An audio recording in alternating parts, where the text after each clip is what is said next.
everybody, and welcome on into Party Pregame, this exciting third Saturday in October morning. Getting a little bit chillier as we get into the actual season of fall. Got my first pregame ever, actually, because we've always done them inside in a jacket. So should be fun. Beautiful weather. Should be an exciting Saturday of college football. Week 8, we've already we're well over the halfway point of the 2023 regular season. So much to talk about all and throughout this show. So welcome in for those of you that might not know me. I'm Patrick Bingham, and welcome on into Party Pregame. We're gonna have a blast from the past to start out, and then, we'll go through all the great games of this Saturday, and then we'll spend about the second half of our show in an extended preview of this Auburn Ole Miss matchup that just has, just a couple storylines and, narrative going into this one. But we like to start this show. So in the third minute, we've been going through and commemorating the 1983, 1993, and 2013 football seasons for Auburn. And so we've been going through the games all year. Georgia week, we went ahead and did the Georgia games, so we got a little bit out of whack, but this is our second straight week after our show in Jackson Square last Saturday, where we're back on track, so we're going to go through it. We'll kick it off with our 1983 game.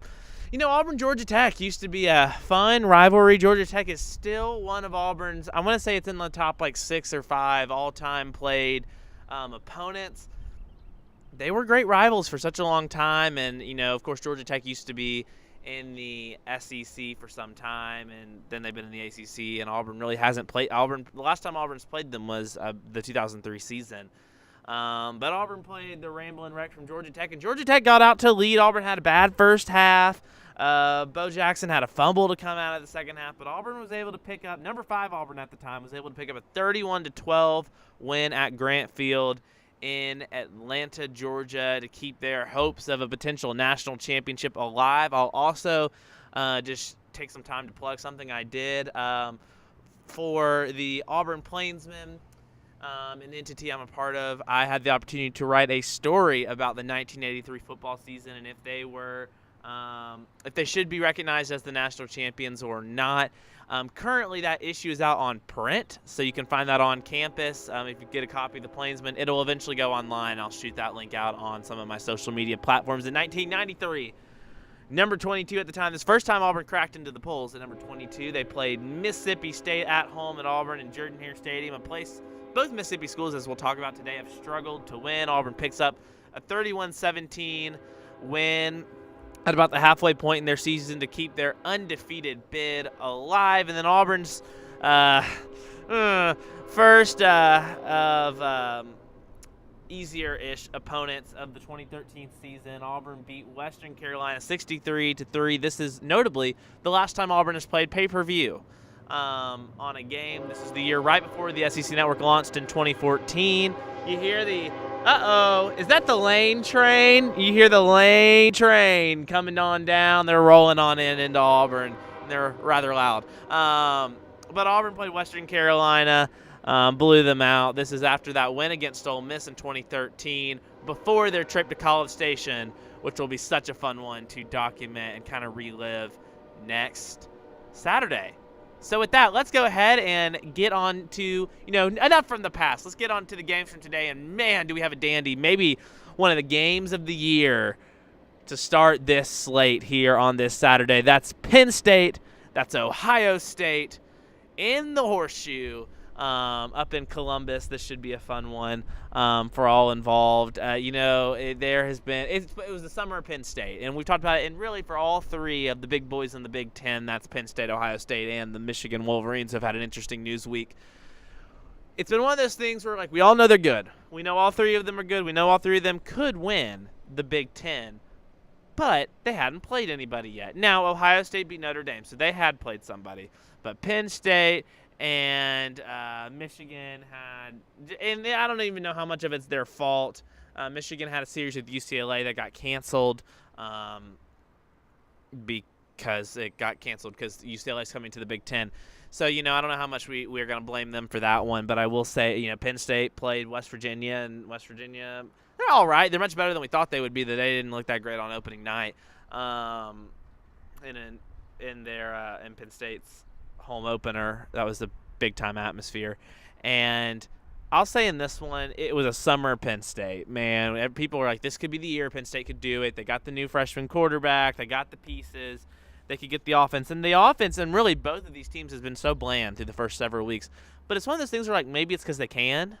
And I think what Penn State's going to try and do in this game is they are going to, throw everything they got on the defensive line, their whole kitchen sink, at Ohio State's quarterback, really try and pressure him, put him in some positions, because they really haven't had to turn it on that much this season except for the ending of that Notre Dame game.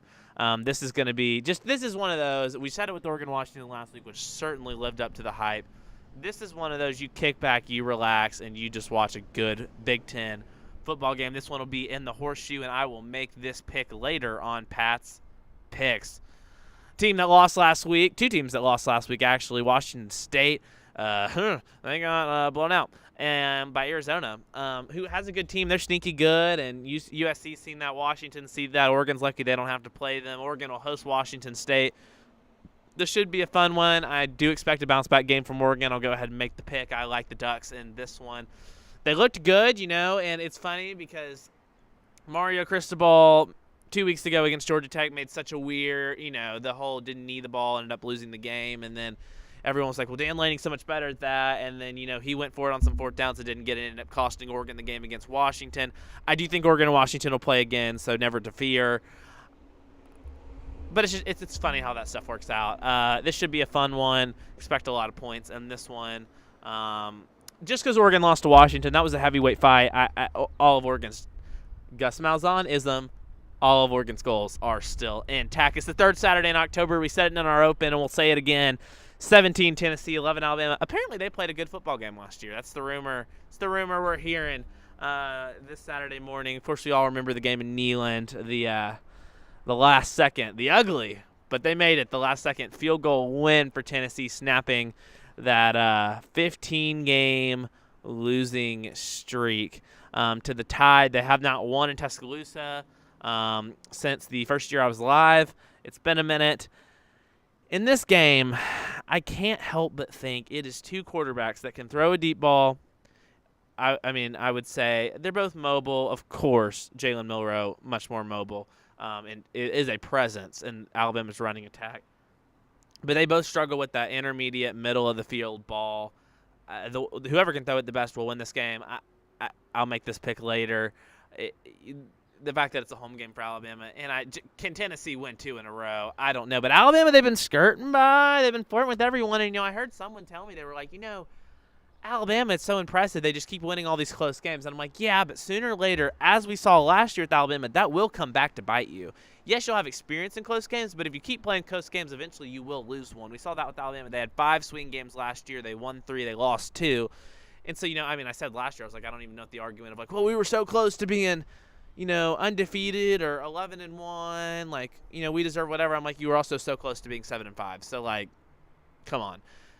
We'll see if Alabama can play another close game. They play Tennessee. They have a bye week. Then they get a date with the LSU Tigers, who I think might be the best team in the West, at home in Bryant-Denny Stadium. Both these games at home, so that's a huge advantage for the Tide. 2 games they lost last year. We'll see how they do this year. We got South Carolina, Missouri. South Carolina blew a pretty good, I believe, double-digit fourth-quarter lead to Florida last Saturday. Missouri got the win against Kentucky. They're a good season. Missouri and Tennessee, I don't know when they play, but that could really be for second place in the East. I think Missouri's having a really good season. I know they lost to LSU, but no one, people said going in the season, I've said this several times, we were all like, if someone's getting fired in the SEC this year, it's Drinkwitz. That has not been the case. They have been a surprise. Shout out to the LSU Missouri Tigers. This is the Columbia Bowl, by the way. Columbia, Missouri, Columbia, South Carolina. If you remember their first 2, 12 wasn't a very good game, but 13 and 14, they had 2 great games, decided the East, I believe both times. fun to see this somewhat relevant against South Carolina. I was telling someone, I was like, I just feel like South Carolina was fake good last year. Like, they had some big wins, but everyone was really enjoying Shane Beamer, really giving him some love. He's had a bad week. He broke his foot out of anger for losing to Florida in that football game last Saturday. Bad look. I've never really liked him that much. It kind of rubs me the wrong way. And we'll see if they can do it, but they have had a rough start. They are definitely having to come back to their season. I like the Tigers pretty big in this one. Iowa, Minnesota. Ladies and gentlemen, I said it. I have not tracked. We've done Bingham's bets for years. I have yet to track really any of my picks in this one. Like, gone back and consciously been like, did I get my pick right? Ladies and gentlemen, I went back with that Wisconsin-Iowa game. I said, did I get the under? It was set at 32.5. And I was like, look, I got to see what happened. Under, baby. Iowa with a really low-scoring win. That Iowa defense is one of the best in the country. We talk about great defenses. Georgia's always up there. Alabama certainly this year. Iowa. Wisconsin was set at 34.5. Went way under with a total of 21 points. 15-6 win for Iowa. Iowa and Minnesota set at 32.5. We've seen Minnesota's offense has struggled this season. I will take the under. Oh, I'm not supposed to say that yet. We have Bingham's bets. I'm taking the under again, ladies and gentlemen. We'll do it again on Bingham's bets. We'll shoot some confetti off or something. But yeah. Offense really bad. I think we've talked a lot about the Brian Ferentz thing and the nepotism and all the stuff, but you gotta give Iowa some credit. Their defense is really good. They are going to win the Big Ten West. They are going to win 10-plus games. They're going to probably go to a New Year's Six Bowl. And can they play USC, please? For just the ultimate clash, right? Would be hilarious. Iowa. Not by a lot because they can't win by a lot, but Iowa handily. Like, it's a confident Iowa pick. They probably won't win by that many points. Oklahoma State, West Virginia. Two teams that have had, like, kind of weird emotional roller coaster. It almost feels like, parts to their season. Oklahoma State lost to South Alabama. They were looking bad. They beat both Kansases. That's Kansas and Kansas State. They seem to have, righted some wrongs. West Virginia, we were saying Neil Brown, he's got to get fired this season. There's just no way. They have weathered the storm. They have won some games we wouldn't have projected. I know they lost to Houston last week, and it's just one of those things where all the Big 12 teams, not named Texas and Oklahoma, are just beating themselves. And it's making for a very mediocre conference. This is going to be a fun one up in, oh gosh, I don't remember. West Virginia. That's embarrassing. I'm thinking like Kansas State and the winner of this game are probably 3-4 in this conference. Probably. So we'll see. Who am I picking in this game? I didn't pick this on the picks. Oh, I've gone back and forth.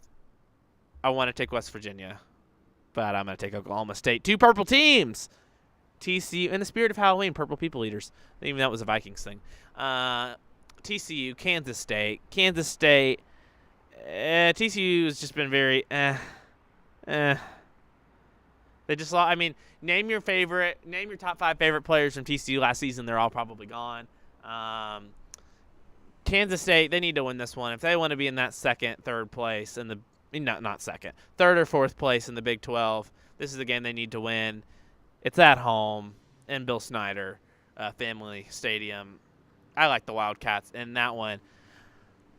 Shouldn't this be a basketball game? Duke and Florida State. Duke, this is their third big-time primetime game this season. They beat Clemson. They lost to Notre Dame. Now they play Florida State. It's in Doak Campbell. Riley Leonard, if he goes, I can't think that he's going to be able to. It's one of those Duke's going to have to throw their whole kitchen sink at Florida State if they want to try and pull this one off. I don't think their quarterback's going to be that mobile.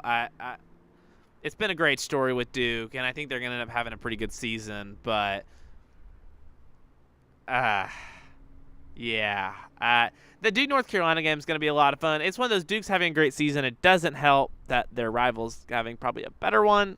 Sorry. Oh, and I'm wearing my Carolina blue today. Yeah, I'll make this pick later. Florida State has Jordan Travis. Duke has an injured quarterback. Georgia State and Louisiana. Georgia State been that team that, another guy we were like, are they going to fire them? They've been good. Louisiana, they have had a strong start to the season. Their offense has been rocking and rolling. And let me tell you, despite Billy Napier taking everything in, we've been talking about the kitchen sink a lot today, and the kitchen sink from Lafayette, they have a good team. It has been built to last. This is going to be a fun one. I don't think either of these teams are winning the Fun Belt this year, but this is probably a solid Tier 2, right? I mean, James Madison, best team, right? And they're not eligible to win. But then you got Georgia State lingering. You got Louisiana lingering. Definitely falling off. You got there was someone else I wanted to mention. Anyways, should be a really fun game. I don't expect anyone to watch it, but yeah, there's that. On ESPNU, Utah, USC, bounce back game for Southern Cal. They got dismantled against Notre Dame last week, and I got that pick wrong. Utah, they're physical. We all know the trope with Utah, and it feels like right when they get out of playoff contention, that's when Utah gets really good and starts beating teams they're not supposed to. It's a classic Pac-12 South matchup. We aren't doing divisions anymore in the Pac-12. I just, we've seen this one before, and both their meetings last. Lincoln Riley has not beaten Utah yet. Pac-12 championship game, and also on the road in Salt Lake City. This one will be in Los Angeles Memorial or the Coliseum. And I did not pick this one, so I need to pick it now.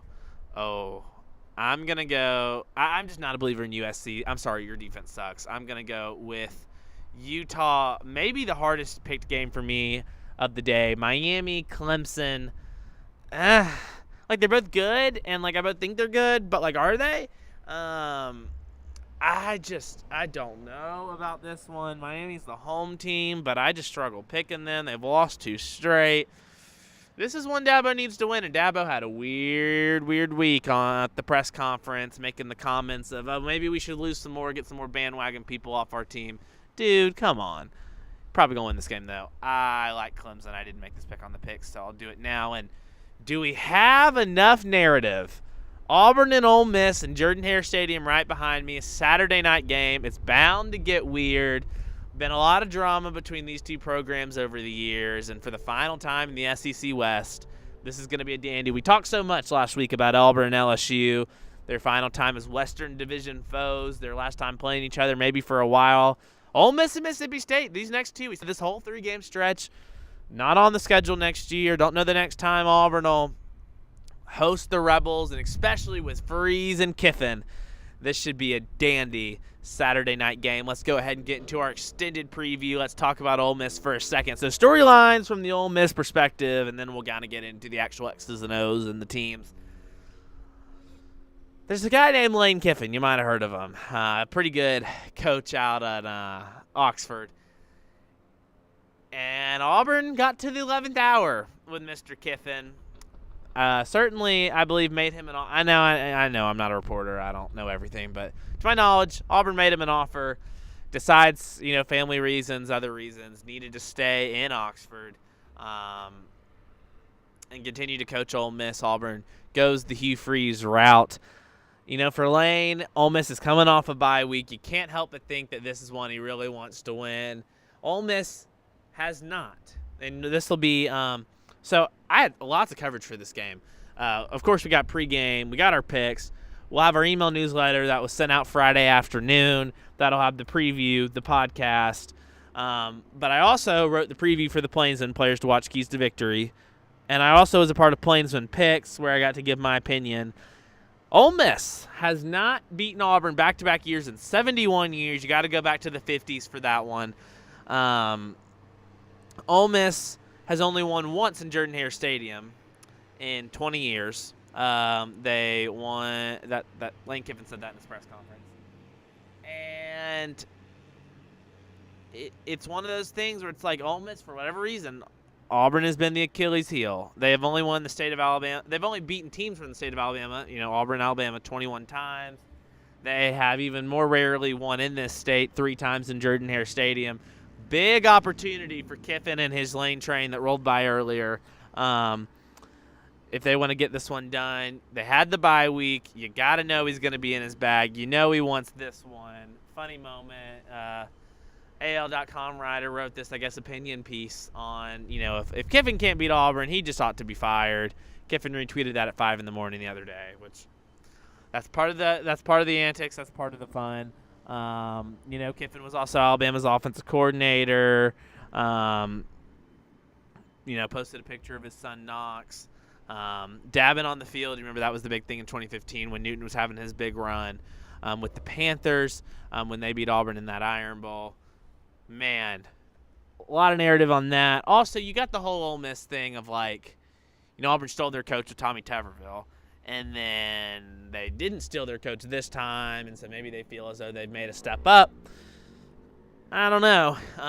Just a lot of beef between these two programs the last several years. It's been a lot of fun. Let's talk about Ole Miss, though. They got a quarterback named Jackson Dart, who has certainly had a good start to their season. Ole Miss, they're not winning the West, but they certainly still have a shot at it.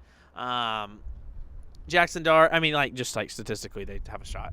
Jackson Dart ranks second in the SEC and seventh in the FBS with 323 yards of total offense per game. This is Dart's second season for the Rebels. Last game and their win over Arkansas before their bye week, he threw for 153 yards and 1 touchdown. He ranks second in the SEC and ninth nationally in passing yards per completion with 15.3, seventh all-time in 300-yard games at Ole Miss with 4, eighth in passing TDs 32, 11th in total offense with 5,528 yards, 12th in passing with 4,612 yards.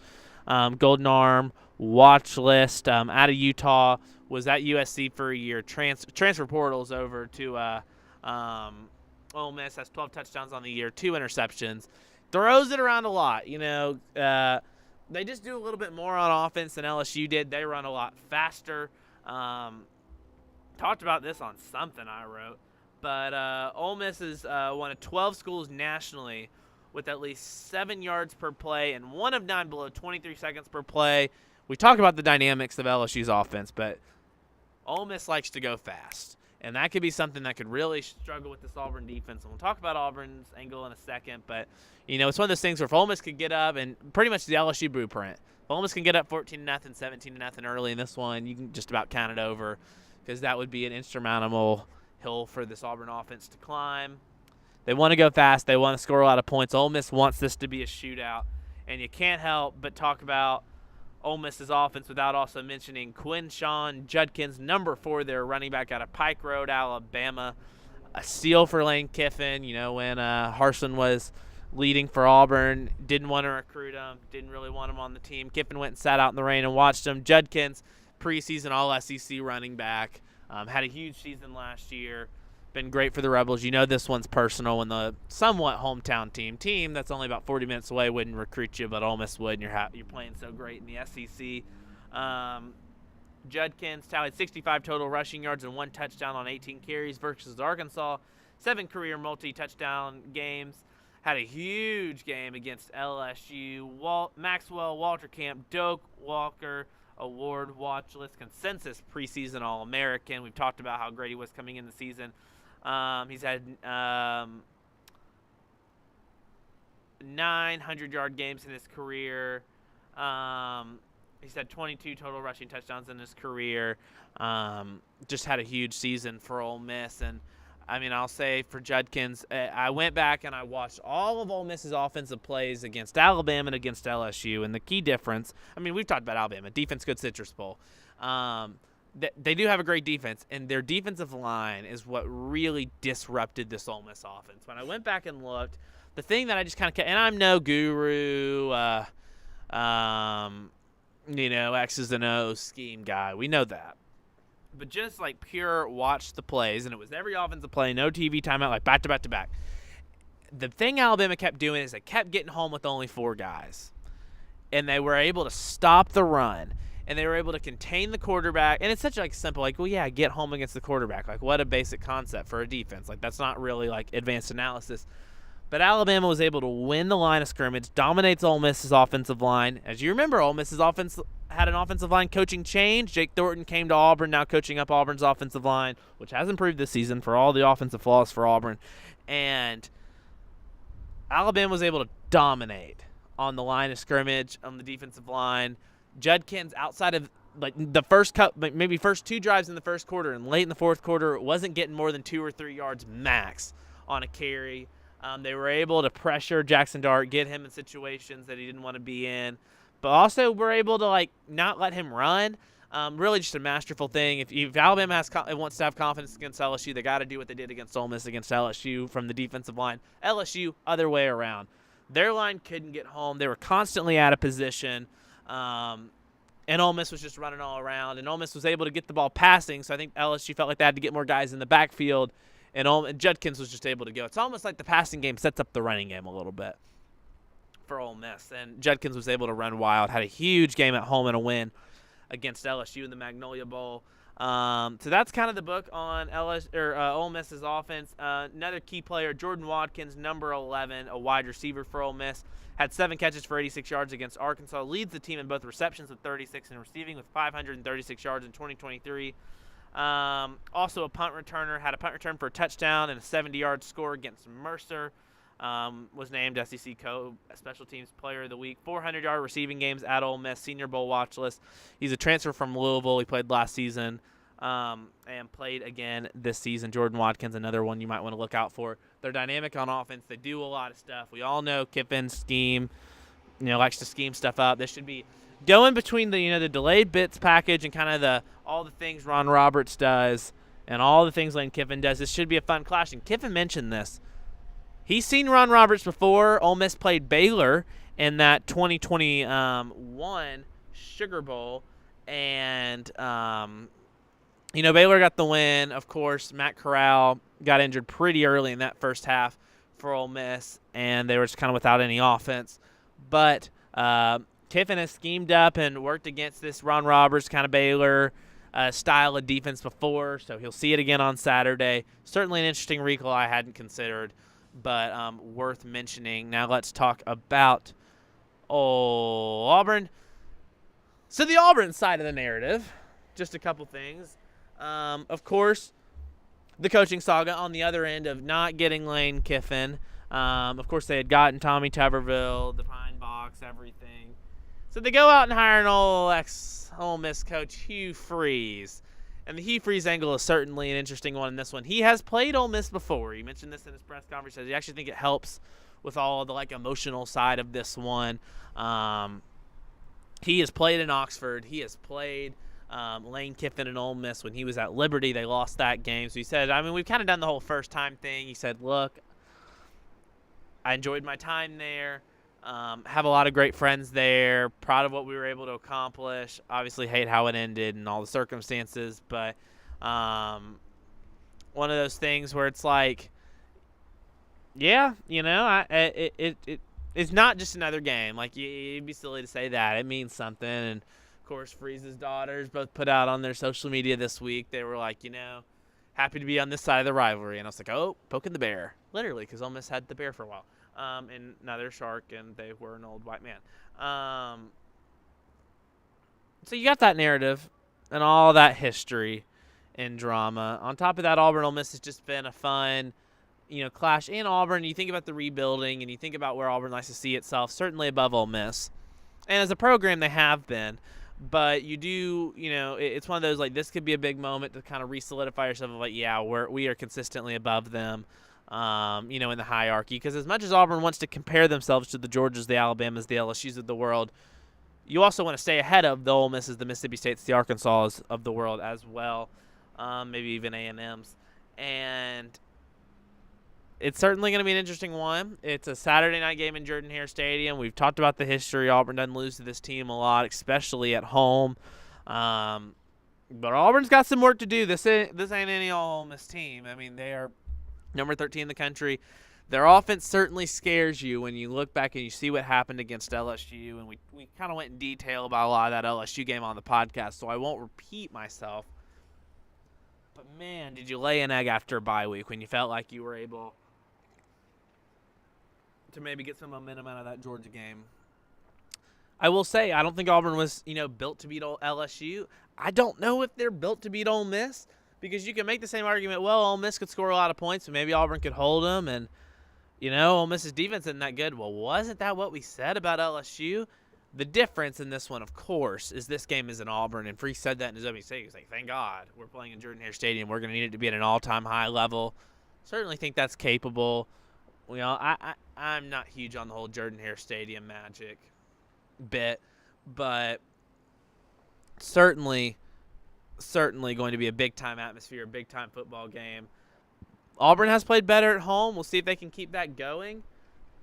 It's the same kind of things that I said against LSU that I think we just got to say again for Auburn. You don't want to get down big early, and, it's one of those, like, if you can do that, can you play keep away? And I do think that's something that really discombobulated the offense against LSU. Not to make excuses for it, but, like, once you get down 17-0, your whole, like, run the ball, hold the ball, keep away, certainly kind of goes out the window. And there's several things to talk about. We talked about it on the podcast, and we'll do it a little bit here. It's what does Auburn want to do on the offense? Because Auburn isn't running the Hugh Freeze offense. Auburn isn't running the classic Philip Montgomery offense. Auburn is running this weird RPO blend to kind of match their personnel, which sounds good, but it has not worked. And Freeze said, we've looked our best with tempo, but I'm afraid to run tempo because our defense is so thin, and I can't ask guys, he said this literally almost verbatim in the press conference, I can't ask guys like Marcus Harris to run 80 snaps. At the same time, what you're doing isn't working. You feel like that might work, and he said, I feel like I'm only am where I am because of the RPO and tempo game. So maybe I just need to do it anyways. So does Auburn go tempo RPO, or, which I think this is the much more unlikely scenario, does Auburn go run-centric and put Robbie in and say, we'll have the occasional pass. The passing game can't get much worse because statistically it can't. Can't get that much worse. Knock on. This is not real wood. No, there's no wood over here. Well, I'm sorry, Auburn. But that's not what Freeze and this team is built for. And, of course, you could go the recruiting angle of like, oh, well, would all the big-time receivers see Auburn running the ball and be like, yeah, I don't want to go play there. Like, I can't be utilized there. And I think that's a very easy look. The reason we're doing this is we don't have guys like you. We don't want to run this. And you feel like that maybe could give Auburn the best chance of win. Freeze has been very, I don't think that's what Auburn's going to do. I do not think that's what Auburn's going to do. Auburn's going to play both quarterbacks. Peyton Thorne is going to start everything Freeze has said. And you know what? When you go back, and I said this on the podcast, when you go back and watch the Robbie plays from this season, it's all out of the same kind of sets. When Freeze has said Robbie is running a package and has his package, that has been very true. He has had his package. And I think, that is – I think that will stay the same. I think Thorne will start. I think Auburn will play better. I said this. Auburn looked bad against A&M. We came back to Georgia, and I said I think Auburn's going to just play cleaner and play better. I don't know if they're going to win the game. Auburn played bad against LSU. Auburn's coming back and playing Ole Miss at home. I will say the same thing. I think Auburn will play cleaner and better on offense. Does that get them a win? We'll make our pick later. Outside of that, just talking about the defense, man, maybe it's because I was sitting in the upper deck and just had kind of like the all-22 film look for most of that LSU game. But Auburn secondary, and I know they're thin, and Jalen Simpson won 100%, and they've had other guys. They were getting torched. I'm just going to be honest. Guys were running in the middle of the field wide open. Auburn's been able to get turnovers there. That has been something the staff has been able to critique. We talked about a lot last year. Auburn's given up so many turnovers and not getting any in return. Quite the opposite. Auburn did not turn the ball over in Baton Rouge, which is so interesting, despite all the problems. 4 interceptions for Jalen Simpson so far this year, among the national FBS leaders in interceptions with 0.7 per game this season. Named to the Reese's Senior Bowl midseason All-American team. Auburn is one of 13 teams that have returned a fumble and an interception for a touchdown, and one of 27 teams with multiple defensive touchdowns this season. I think if Auburn wants to win this game, it's going to be you're going to have some kind of weird turnover. Ole Miss is going to have to make the critical mistake. Dart hadn't done that. He did it a lot last year. He hadn't done it as much this year, but he's going to have to make the critical mistake if Auburn's going to want a chance. Auburn's going to have to do something weird. The defense is probably going to have to help out some points. That's how Auburn was able to stay in that Georgia game. We talked about the stats breakdown. I think that is the case again for Auburn. Auburn's going to have some guys back on the defense. I know they're still thin on the defensive line. Falk's going to have to play a big game. I think how Auburn's able to blitz Ole Miss and get home quickly, because if you blitz – but you don't get home quickly and you give Dart time, then you're dead in the water. And that was the same thing against LSU. And that's why I'm so hesitant in this one. I think Auburn's about to have a winnable stretch and win the next 4 after this one. And not to say they're all give-me's, because they're going to be difficult, and you got some road games in there, and it'll probably be weird. But this could be you win this game 8-4 is very much alive and on the table, which sounds wild to say for this team at a 3-3 point. It's just the way the schedule breaks down. If Auburn loses this game and it's 4 straight losses and it's an ugly start to SEC play, season and over, don't freak out. But I think a lot of it is, too, when we've reacted to a lot of these losses in this 3-game stretch, I was not expecting Auburn to win all 3 games. I just wasn't. I guess I picked Auburn against A&M, but the last 2 I have not picked Auburn. But it's how you do it. And I think that is huge for the perception game as well. Alrighty. Well, yeah, there's your preview. That's Auburn and Ole Miss. Should be a fun one. One final time as Western Division foes. But before we make our picks, Bingham's bets, ladies and gentlemen, let's get on into it. We have talked about that Iowa game, and maybe we'll talk about it again. We'll see, everybody. We start on Saturday. Ohio State a 5-point favorite. Let me get my iPad. Ohio State a 5-point favorite at home. Don't want to reveal my pick there, so that should probably tell you how that one's going. Oklahoma, 17.5-point favorite at home to UCF. Tough start to conference play for the Knights. Had some injuries at quarterback. Let's take Oklahoma winning over 17.5 in this one. Air Force, Navy. Air Force a 10-point favorite. Give it to them. I don't think Navy's that great. Air Force is. Tell your kids, Air Force likely, in my opinion, is going to be our Group of 5 representative in a big-time bowl game. Likely. Mississippi State, Arkansas. Arkansas is a 6.5-point favorite. This could go either way. I'm going to pick Mississippi State outright in this one. Rutgers, Indiana. Rutgers is a 6-point favorite. Ladies and gentlemen, Rutgers is 5-2. And let's not Rutgers is going to win this weekend, and they're going to cover. They're going to be partying in the streets of Times Square. It's going to be a big moment for Rutgers, New York's team. Let's not do this. Let's play the schedule game. And you know what? Dare I play the schedule game if my iPad loads? It's not going to. They have like every hard game after this. They will probably lose out, but they will go to a bowl game. Congratulations to the Rutgers of the world. Oregon, a 20-point favorite against Washington State at home. Yeah.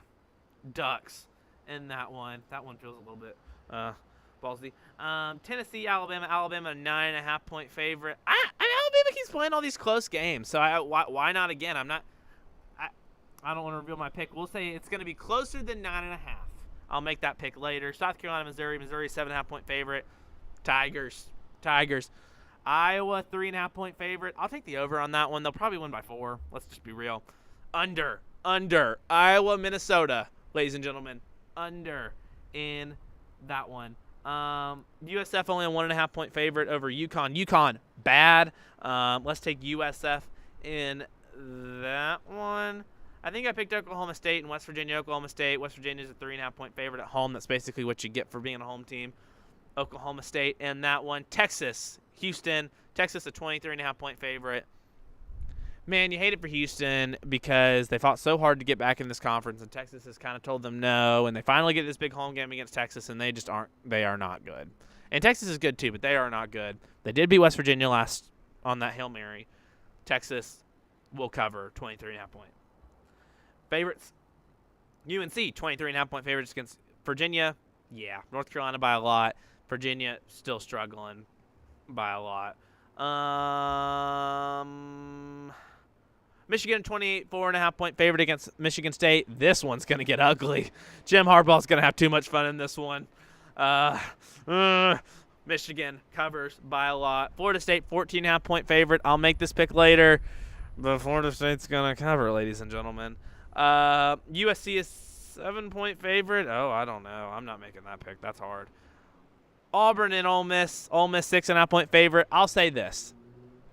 If Ole Miss wins, they cover. If Ole Miss, I'm not going to reveal my pick, but if Ole Miss wins, they will win by more than 6.5 points. Of course, if Auburn wins, Auburn will have covered, clearly. That's just math. That's pretty much it for Bingham's bets, and, pretty much it for the show. Excuse me. Fun Saturday. Should be a lot of fun games to watch. That pretty much does it for our coverage. Pat's picks will debut right after this. It'll be made available on all of our social media pages. You can also read on the Plainsman picks. I have an opinion on there. Players Watch Keys to Victory for the Ole Miss game is also on the Auburn Plainsman's website. We talked about that 1983 story that'll be coming out at some point. Also print edition, so if you're on campus, feel free to grab it. For Patrick Party News, get out your Bingham's boards if you're at home. It's going to be a fun way to navigate this college football season. If you haven't listened to the podcast, that's available on Apple Podcasts, Spotify, and PatrickParty.com. Our preview, which is also in our email newsletter, which you can sign up for free on PatrickParty.com's homepage.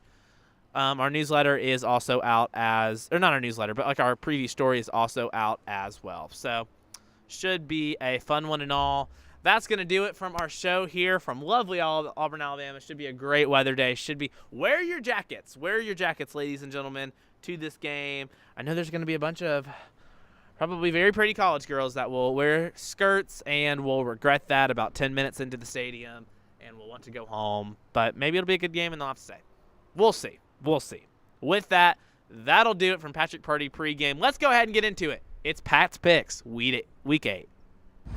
Hey everybody, welcome to the Patrick Party here right outside of Sanford Hall. Let's go ahead and get into our Week 8 Pat's Picks. We start with maybe the game of the year, definitely the game of the day. Big noon on Fox, that's in the Horseshoe, Ohio State, Penn State. We're finally going to get to learn about that Big Ten East. Should be a lot of fun. Everyone's been talking about the Nittany Lions. I'm going to go with the Buckeyes in that one at 2:30. It's the third Saturday in October. Alabama, Tennessee. We all remember the instant classic from last year, but I like the Tide at home, even though I think Tennessee can give them a run for their money. Alabama in Bryant-Denny Stadium. The nightcap, Saturday Night Football on ABC. That's Florida State, Duke. This should be a fun one. Riley Leonard, I don't think he's going to be able to be full strength in this one, so advantage Florida State. I like the Seminoles over the Blue Devils in that one. And then Auburn and Ole Miss. Are there enough storylines for you? This should be a really fun one. Night game in Jordan-Hare Stadium. It could get weird. Anything could happen. But I think we're going to see some of what we saw in Baton Rouge rear its ugly head again for Auburn fans in Jordan-Hare Stadium with that Ole Miss offense. I'm sorry, I like the Rebels in that one. That's it from the Patrick Party. Enjoy your college football Saturday.